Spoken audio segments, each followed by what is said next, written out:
looking at the bottom end of the league.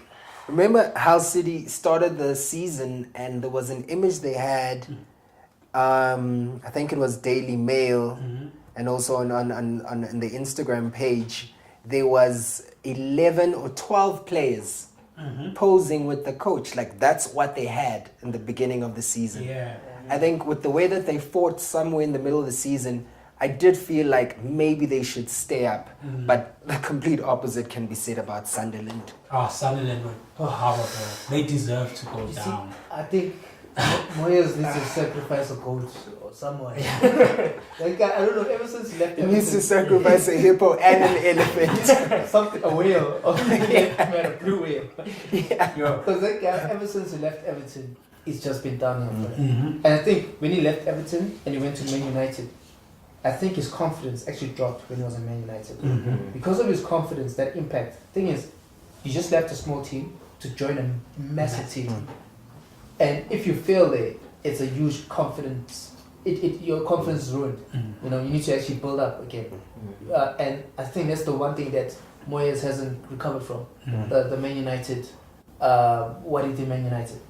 He needs to get over that. He needs to put his mind over what has happened, what he did there, and just focus on him now. Because You think he can be trusted with leading a football club? I think because of what has happened, the history of the three clubs that is already ruined. I think you should just retire. Become an analyst or something. Go behind the scenes. Maybe when you look at it, because if you gave him a United, and you know, there's that saying that he got a United which was at the end of most of their players, like Jovic, Evra, Ferdinand. He had all of those players that were at the end of their careers, and that's what he got from Ferguson. But if you're saying you had United and you can buy whoever it is that you can buy, you still have players that believe Old Trafford is still a fortress, and this is what you do. He went to Spain, he did what he did. And then he was given Sunderland. It was just a terrible season. Sunderland was just, it was like watching a car accident happen in slow motion. You knew, because you could kind of feel like when they announced him as manager, like, this David Moyes, okay, let's see what happens. But you could say that he even came in on the press conference and was like, yeah, we're in a terrible position. So he wasn't already instilling that confidence of saying, we're going to get out of it, we're going to fight tooth and nail, we're going to, you know what I'm saying? He had basically accepted defeat. And that's what Sunderland I think it's also with the players that he had, because you can also look at that Defoe was probably one of the only performing players, and Pickford, the goalkeeper. You know, it's at two ends, and then you've got players in the rest of the field that are not doing anything. Yeah. You know? I just think, you know what, look, watching, that team play was just horrible. Look like they had lost the game before kickoff. that's the thing. I mean, you can easily see how a team will perform throughout the game by simple things like their first touches, how they pass the ball. Is it accurate? Are they? It's those little things whereby you like these guys are just losing the ball way too easily, and the way they were playing initially, they were playing as though they were in the relegation league, you know, second division. They weren't playing like Premier League players. They were not Premier League caliber. That's the thing. They weren't Premier League caliber from the get go. So I don't know what Moyes has done or said to them, but those guys were not playing for him.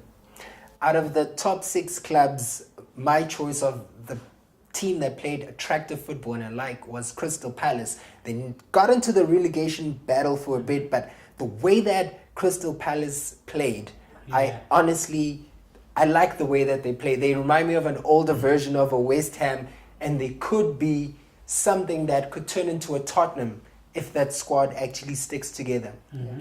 Big Sam knows how to organize his teams. But you know he's gone. Yeah, sadly, unfortunately. but redeemed himself. When he did come to Crystal Palace, like you're saying, they've got some great attacking players. I mean, you've got Zaha, you've got Benteke. When you give him those crosses and you know what I mean, when you supply him, Benteke he'll come through for you. But So you're right. what was your performing club outside of the top 6? So the top 6, I think I'd also have to give Crystal Palace. They play You attacking can football. start at 7th with Everton. Nah, I give Crystal Palace. You give it to Crystal play some Palace. Very nice football, Yeah. you know. Punch you on. They've got a great caliber. Kabaye. Kabaye. They That game against, was it who? Did they beat It's Arsenal? Arsenal. Yeah. They took them to the cleaners. They took them to the That goal. cleaners. Yeah, that was a great goal. Yeah. For me, I'd say Bournemouth, guys. Mm. They played like no one expected Bournemouth to be in the top 10, but there they are. Mm-hmm. And Ake was performing there. I don't know why Chelsea called him back, which was the worst move. They killed. He was performing at Bournemouth, and Bournemouth was playing. Although still without him, they still performed. You had your Arthur, you had your Joshua King, Yeah. and Joshua King. How old is he? He's like 22, 23. I know, he gave us a problem. Mm-hmm. Yeah. You had who's this? You had Fraser, Ryan Fraser. Yeah. Mm-hmm. That team is full of youngsters. It's like your Tottenham. Mm. It can. For me, the only thing I see for them is like the only way is to go up if they can bring in like good players. You know, obviously, they can't bring in world class players, Mhm. but then bring in good players which can give your world class players a competition. Mhm. Like when you play against your big clubs, your top 6 teams, when you play against them, players that you know, okay, although we might lose, but then it's not gonna be like, okay, we're getting beat like 2-0, 3-0. It's gonna be like You can 2-0. try like give it a Everton. It's got Mm. because it used to be Everton and Sunderland. You used to know, okay, Everton. When you're playing against Sunderland, you knew like shit. It's gonna be it's gonna be a difficult game. Yeah. And then Moyes came, killed it. Yeah. Bournemouth came up. Palace came up. West Ham, I don't know what happened with West Ham this season also. After Payet. Yeah. Ish. Yeah, Payet. I think it was the same thing as most teams, whereby the focus is on one player, Mm. and once you take the one player out of the team, everyone's confidence just drops. Yeah. Everyone's performance just drops. Mm. But shouldn't West be- Ham is also another good team. It's a good team. Very brilliant good, team. yeah. Brilliant team. They got very good players. Very good players. It's just that they need to, I don't know. They need to have good signings. They need to. I wonder who they're gonna buy in the season actually. Next I season. just hope they don't. I don't think there's a necessity or reason for them to fire the manager. I just think it was just a bad season. It wasn't like terrible, but it was just not a good season for West Ham. But they still a good side. Very good. Very side, good yeah. side. On their day, West Ham can really play great football. So, like he said, maybe just a couple of signings, and then take it from there next season. Just have a great preseason, a strong preseason, Yeah. and then We'll because see. that Payet issue really, I think, messed a lot of things up. I guess there's also the media, then there's a dressing room, then there his Yeah. performances on the field, and you questioning as a player whether to pass to him. Mhm. Is he giving his Yeah, all? he's I think all he lost. was Yeah. distracted. It was very you know. distracting. Yeah. I think there was that. Because I personally think, when it comes to the EPL, right, compared to other leagues, there's massive pressure that the media does Mhm. compared to in the Premier League compared to all the other leagues, Mhm. and you find that a big signing is in like Madrid, for instance, or in Barcelona. And it's in the news, a big signing was there, but I don't think the pressure is as much as the Premier League. Mhm. Premier League, they have stats, they have numbers. They're like, based on his numbers, based on how much he was bought, this is what he's done. Do you think he's worth it? Mhm. And that's the question they ask from the get-go. And Mm. they're like, dude, we don't need that type of pressure. Let him just be comfortable, or Plays let football. the coach be comfortable Mm. in his surrounding. Let him just do what he needs to do. Mhm. It's not a celebrity match. Yeah. That's very true. Me just being signed Mhm. Yeah. and me doing what I need to do. You don't need to. I don't need to be under the telescope, or every single time. Taking out the last, let's say, 10 games of the season, didn't Leicester just perform exactly what we've always thought they were? Just an ordinary, average club. Yeah. Like for me, the Leicester that I saw this season is exactly what I thought. But whatever magic they had, Last season. No. that was then. But this is the Leicester that I've always known. I think the magic that they had last season was Kante. Because the moment Kante got sold, that's the moment we started seeing a leakage in the midfield. Mhm. Because Kante was that type of player that he'd cover up everyone. Mm. He's everywhere. He's a box to box player. Mm. So when you're attacking, you know Kante is gonna be behind your attackers. Mm. And When if you happen to defending. lose the ball from there, he's gonna start defending from there. If they're getting attacked, Kante is back and he's protecting the defenders, defending. That's what he did at Chelsea, Mm. and that's why he took off the pressure from the midfield. The moment they took him out of Leicester, you could see now Vardy, Mahrez, they're no longer shining like they used to last season because Kante would win the ball. From winning the ball, takes it to Mahrez. Mm. Mahrez does what he does best: beat players, give it to Vardy, you get a goal. Mm. It was that Yeah. it was that triangle that's the system. That's how they used to play. The moment he got pulled out, and they put it. Who did they buy? They bought Ngidi. Ngidi, yeah. Ngidi's he's not Kante. Mm. Sharp. He's a hard player, but then he's not Kante. And You think he lost the change room, or it was just the players' confidence that they were losing game after game, and it was like we really not those guys. For me, Leicester were really, Beyonce's got that song "Drunk in Love." They were drunk in hype. They got hyped up by the Premier League. I like your reference. So when they came back, You know your playlist. they were still shocked by the fact that they won True. the league. So when reality hit, a lot of players didn't take it too well. That's why you saw Vardy off form. But Champions Mahrez. League, they were performing. Champions League were performing because I think they now wanted to have that hype for Champions League now, not the Barclays, because this way we wanted to count. This way we wanted to count to really see if your credentials match up to how you're playing last season. We want to see, are you going to finish top 4? Are you going to be number 2? Are you going to be number 3? So I think they were really hyped off that. And like he said, when they took out Kante, a lot, because Vardy used to depend on him. Mahrez, the midfield would depend on him a lot. When he was taken out of the equation, the wheels came off. I don't even. Yeah, I agree with that. But to some extent, I also believe that the beginning of the season, as soon as Kante was removed, they did at Chelsea. Last season, Chelsea on the coach. You know. So as soon as the new coach, Shakespeare. as soon as he stepped up, there was a change all of a sudden.